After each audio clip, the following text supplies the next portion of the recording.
Yes, sir. Yeah. Okay.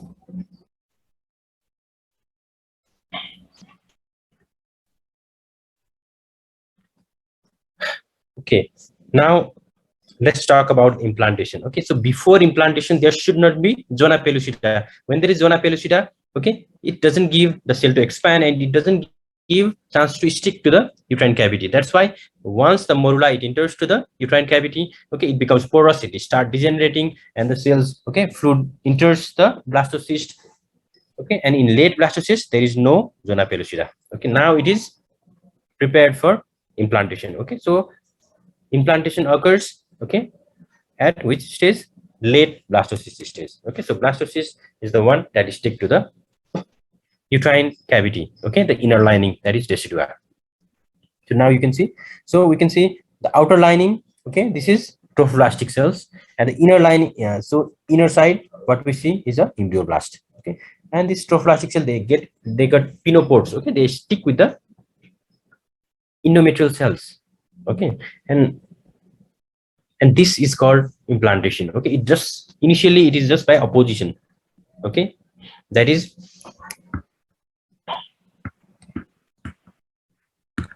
by the pinopores. Okay,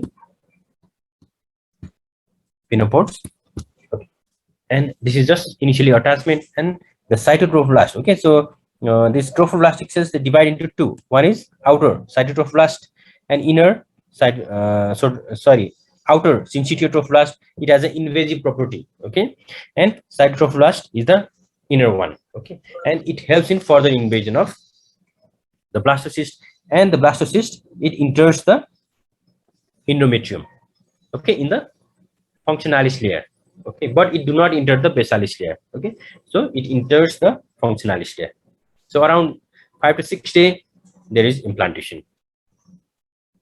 Okay, so this is all about first week of the development. Okay, so in first week, so after ovulation, okay, so and fertilization, there is a cleavage stage. After cleavage comes the morula and blastocyst, and it is the blastocyst that stick to the endometrium.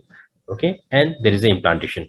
Okay, so in second week, at the end of the first week, okay, after implantation, okay, so let's talk in the second week begins. Okay, in normal site of implantation is usually in the anterior or posterior wall of uterus.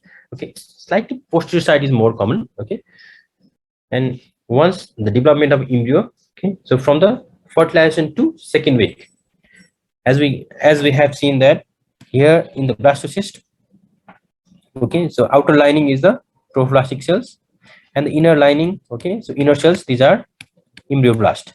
Okay, still there is no definitive embryo. That's why we call it pre-organogenesis phase. Okay, up to 2 weeks is a pre-organogenesis phase, and in this phase, if we, okay, if the patient uses some teratogens like some toxic drug like thalidomide, okay, so maybe warfarin, okay, so any like vitamin A, high dose of vitamin A, okay, so these are teratogens, and either the teratogens lead to death of embryo or there may be no effect because there hasn't been any organogenesis. The organogenesis नभएको भएर all or none rule लाग्छ यसमा चाहिँ. Either it will destroy or there is nothing. All or none rule. Okay. Okay. So what are the teratogens? So basically these are the agents of drug, drug, maybe virus that increase the chance of congenital anomaly. Okay. So in second week, remember it is a week 2. Okay. So rule of 2. In week 2, it is the rule of 2. So outer layer trophoblast is differentiated into cytotrophoblast and syncytiotrophoblast. Okay, and the primitive uterus placental circulation it begins. Okay, and the cytotrophoblast, okay, it start dividing, and the outer one, that is what we call syncytium or syncytiotrophoblast, it start invading, and there is formation of primary villi. Okay, so the outer one is the syncytiotrophoblast. The cell get fused, and there is fusion of there is floating of all the nucleus, they become floated. Okay, because they release certain enzymes which dissolves the cell wall. Okay, and the inner one is cytotrophoblast, outer is syncytiotrophoblast, and this is what we call primary villi. Okay, and what about the inner cell mass? In inner cell mass, it's into 2 bilaminar discs. Okay, so this is rule of 2 bilaminar discs. One is epiblast, the upper one, hypoblast is the lower one. Okay, and epiblast, it gives rise to amnioblast. Okay, and it forms the lining of amniotic cavity. And hypoblast is, it continues with the user membrane. Okay, it continues with the user membrane. Okay, it surrounds the primitive yolk sac. So let's see. So this is in week 2. Okay, the outer lining, it forms the cytotrophoblast. Okay, and okay, so sorry, this inner one is the cytotrophoblast with a single cell. The multiple cell nuclei, okay, these are the outer one. Okay, so these are cytotrophoblast. Okay, and it will invade and forms the lacunae. Okay, invades the maternal vessels, and there it starts the uteroplacental circulation. Excuse me.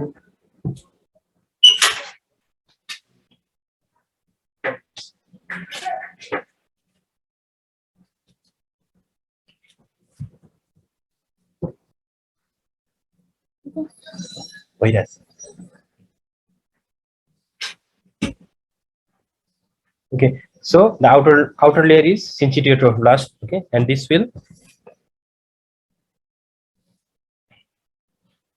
so this will invade the maternal vessels. Okay, and it forms the lacunae. So these are maternal sinusoids. So here it helps in exchange of all those glucose, nutrients, amino acid, glucose, all those things that needed for the baby to development. Okay, and in the inner, okay, embryoblast, so it divided into two bile amniotics. This upper one is epiblast. It gives rise to amniocytes, and it's formation of the yolk sac. Sorry, this forms of the amniotic cavity.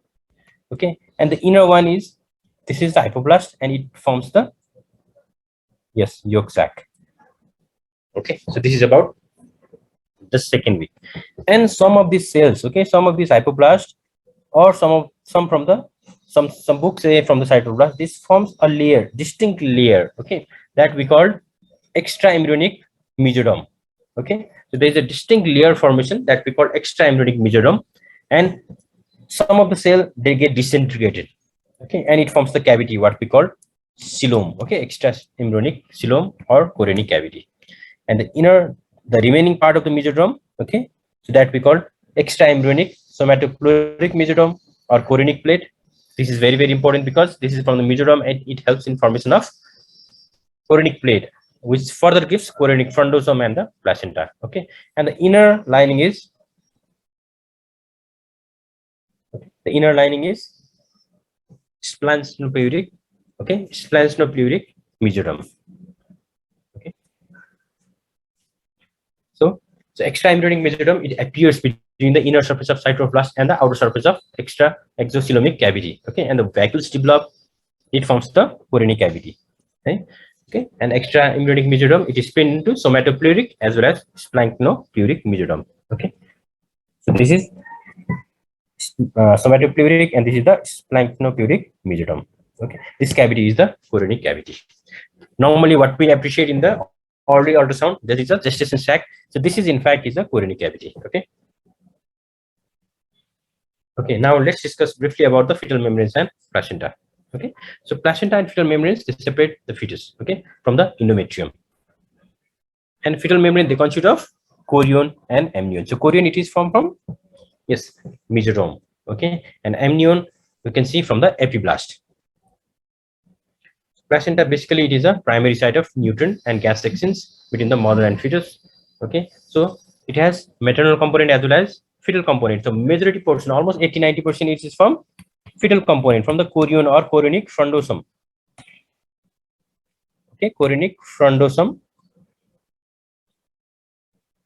Okay, and the maternal part is Deschidia basalis.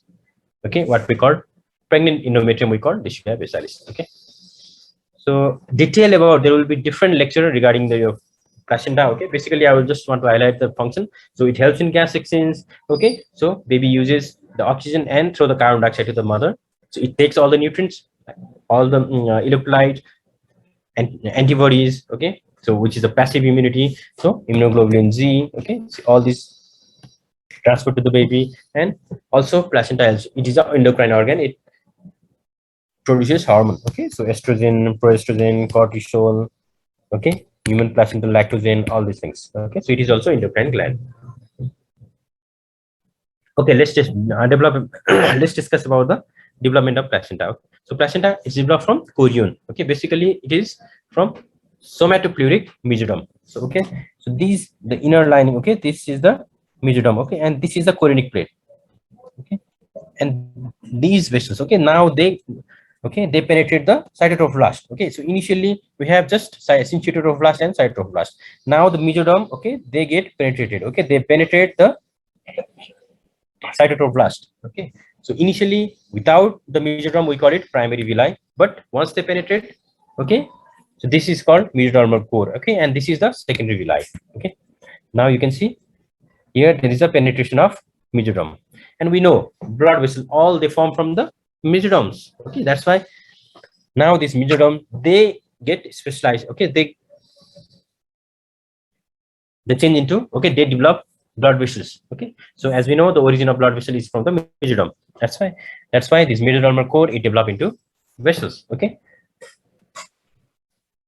and when it is syncytioblast, cytoplasm, and the mesodermal core, we call it secondary villi. And when these, okay, mesoderm it specialize into vessels, what we call it is a tertiary villi. Okay, now it becomes the vessels. It specializes into the vessel, and we call it tertiary villi. Okay, or definitive placental villus. Okay, now there is, okay, now we can see in the mesoderm there is a small stalk connecting the embryo. Okay, all the other part it has degenerated. This is the cavity, chorionic cavity, but except at the one portion which is called connecting stalk. Okay, and this is the future umbilical cord. Okay, now you can see this is the, now it is a chorionic villi. Look, this is the tertiary villi because it has now developed vessels. Okay, these part of the, okay, these part where there is a connecting duct and this chorionic plate. Okay, they form the separation. Okay, and it differentiate into the vessels what we call tertiary villi. Okay, so you can see here the connecting stalk, which is the future umbilical cord, and from here the vessels it go to the core of, okay, mesodermal core. It differentiates into vessels. Okay, so now these vessels are, okay, from the chorionic plate. These are the vessels. Okay, these are fetal vessels, and these are the lacunae. Okay, where the syncytioblast has invaded. Okay, and from this lacunae, all the nutrients, okay, they get sucked into the by these capillaries, and here the gas exchange occur. So this is called villi. Okay, these are the tertiary villi. Okay, what about the amnion? So epiblast, okay, they develop, okay, the epiblast cells they develop the amniocytes, and it will start formation of the cavity. Okay, so basically, and these amniocytes they develop certain specialized cells amniocyte, and they form the amniotic fluid. Okay, so as a result of, so by 10th and 12th week of pregnancy, okay, amniotic cavity it enlarged faster. Okay, initially there was a uterine cavity and the chorionic cavity, but as the embryo develops, the amniotic cavity, okay, it get enlarged. Okay, amniotic cavity it get enlarged and it replaces the chorionic cavity. Okay, so as a result, amnion and chorion soon fuse to form the amniochorionic membrane. Okay, the formation of amniochorionic membrane it obliterates the chorionic cavity. Okay, so you can see, so initially there was a chorionic cavity. Okay, now because of the faster development of amniotic cavity, you can see here this is the amniotic cavity. Okay, and this is the posterior one is the chorionic cavity. Okay, but because of the faster development it is repressed, okay, by the amniotic cavity. And remember the part, okay, where the placenta develops, this is the deciduum basalis. Okay, this is the endometrium, pregnant endometrium, what we call deciduum basalis, and the one which covers the embryo. Okay, so this is deciduum capsularis. Okay, this is deciduum capsularis, and the remaining one is the deciduum paritalis. Okay, so basically there are three decidua, okay, according to the location. So just behind the placenta, or it has a role in formation of placenta, that is deciduum basalis. The one which covers the embryo, this is paritalis, sorry, capsularis, and the remaining is deciduum vera, deciduum paritalis. Okay, so umbilical cord it is the connecting stalk. Okay, so we discussed the from the mesodermal cord. Okay, there is a, it develops a connecting stalk which connects the this placenta to the embryo, and this we call umbilical cord. Okay, so let's discuss briefly about the third week of gestation. So what will happen in third week of gestation? So third week it marks the embryonic period. So now till now in the second week we saw a rule of two. Okay, so trophoblast develop into cytotrophoblast and syncytiotrophblast. Okay, embryonic disc it develop into bilaminar disc, that is epiblast and hypoblast. Okay, and okay, I think the time is running out. So if there is certain disconnection, okay, so again rejoin. Okay, so because Zoom has only 40 minutes, I think it's just 45 minutes. Okay, so please rejoin again. Okay, and okay, in second week, so what we saw a development of placenta as well. Okay, so early placentation, so especially formation of the cytotrophlast, syncytotrophlast, and formation of the villi. Okay, primary villi, secondary villi, and the tertiary villi. Okay, so three. Okay, week 3, it begins the embryonic period. Okay, this is the very vital period, because here there is a tissue differentiation. Okay, what we call the gastrulation. Okay, formation of ectoderm, mesoderm, and endoderm. This all arises from epiblast. Okay, so we'll discuss briefly.